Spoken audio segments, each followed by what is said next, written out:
Bonjour à tous, j'espère que vous allez bien. Bienvenue dans ce backstage numéro 33. Aujourd'hui, je vais vous parler de comment trouver un imprimeur qui vous correspond à vous et à votre projet. Si vous avez suivi l'épopée des backstage, vous devez savoir que j'ai pensé à changer plusieurs fois d'imprimeur alors que mon projet était déjà en cours de création auprès d'un imprimeur premier. Et finalement, je suis restée avec cet imprimeur premier que j'avais choisi au départ, parce qu'il remplissait tous les critères dont j'avais besoin pour réaliser ce que j'avais en tête. Donc la toute première chose que vous avez à faire pour trouver un imprimeur qui vous correspond, c'est de savoir de quoi vous avez besoin, quelles sont vos demandes, quels sont vos critères d'impression. Quel format vous voulez précisément, quel type de couverture vous voulez précisément, quel type de reliure vous voulez, est-ce que vous voulez un vernis 3D ou non, est-ce que vous voulez imprimer en couleur, en noir et blanc, avec quel type de papier, est-ce que l'imprimerie doit être en France ou est-ce que le papier doit être recyclé, est-ce que l'imprimeur doit être éco-responsable, plein de critères comme ça que vous pouvez lister et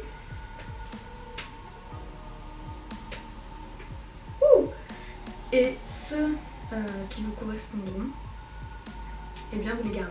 Donc moi je savais que je voulais un format 11x17 avec une couverture soft touch, avec un vernis 3D. Pour affiner aussi vos critères, n'hésitez pas à choisir aussi qu'est-ce qui vous a plu à vous, avant même de réfléchir à sortir un livre. Quel livre vous a plu, quel format vous a plu, quel type de couverture vous a plu, pourquoi. Donc moi je sais que la Ludite n'aurait pas été au format 11x17 avec une couverture soft touch si je n'avais pas croisé The Sun and Her Flowers de Rupi Kaur. Rupi Kaur m'a énormément inspirée, vraiment, parce que Milk and Honey and The Sun et The Sun and Her Flowers ont tous les deux une couverture soft touch, et je me souviens que les premières fois j'étais en mode mais waouh, cette couverture est trop agréable. Et le format 11x17 je le trouvais bien à tenir en main. Donc c'est comme ça que j'ai arrêté mon choix sur ça. Concernant le pelliculé argenté, c'est sur plutôt des livres fantastiques que j'ai pu lire étant plus jeune, je trouvais ça vraiment très beau et très joli, et j'aimais bien passer mon doigt dessus en relief. C'est si bien à faire. Ah.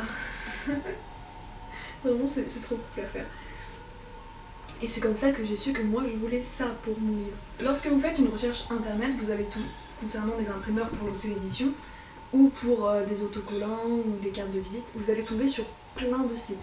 Donc concernant l'auto-édition, vous allez tomber sur des sites comme Copymedia, Librinova, Cool Libri, The Book Edition et moult autres sites. Et il y en a vraiment beaucoup.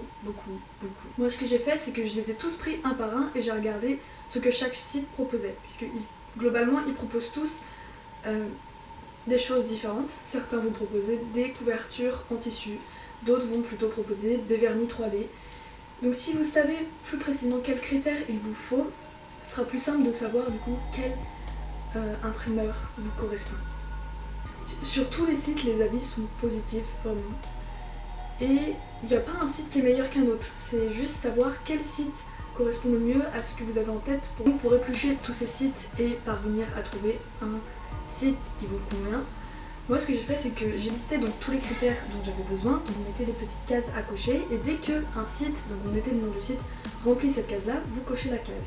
Par contre si le site ne remplit pas, par exemple Cool Libri ne faisait pas un format 11x17, eh bien je notais le format qui se rapprochait le plus du 11x17, donc par exemple le A5. Comme ça, si un site remplit tous les critères que vous voulez, sauf un seul, eh bien il faut peut-être revoir du coup le format de mon livre. Si j'avais eu un pelliculé argenté avec du texte alterné et une couverture soft touch, mais tout ça proposé en format A5, peut-être que finalement je l'aurais fait en format A5. Voilà, c'est pour vous donner une idée comme ça. À la fin, vous trouvez le site qui vous correspond le mieux, mais comme dit précédemment, un site ne vaut pas mieux qu'un autre, tout dépend de ce dont vous avez besoin. Concernant l'imprimeur pour les cartes de visite ou pour les autocollants, c'est exactement la même chose.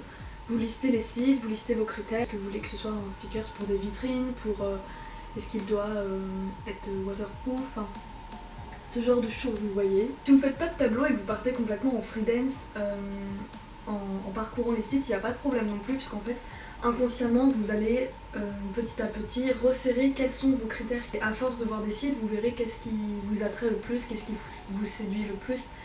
Et ça peut être aussi intéressant de partir sans désir particulier dès le départ. Bien sûr, quand vous faites des recherches internet, ne vous arrêtez pas sur le premier site qu'on vous propose, mais épluchez vraiment sur plusieurs jours, voire 2-3 jours de recherche.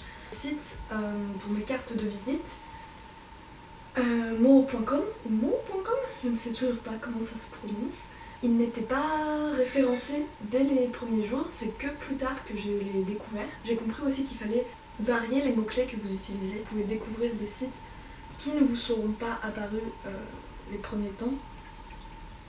Et aussi, en dehors des recherches internet, n'hésitez pas à demander autour de vous s'il y a des connaissances ou des proches à vous qui, pour leur profession, font des cartes de visite. Ils peuvent vous donner des sites ou des imprimeurs qui ne seront pas référencés premièrement sur internet, avec qu'est-ce qui vous a plu à vous, les recherches internet, et aussi demander autour de vous.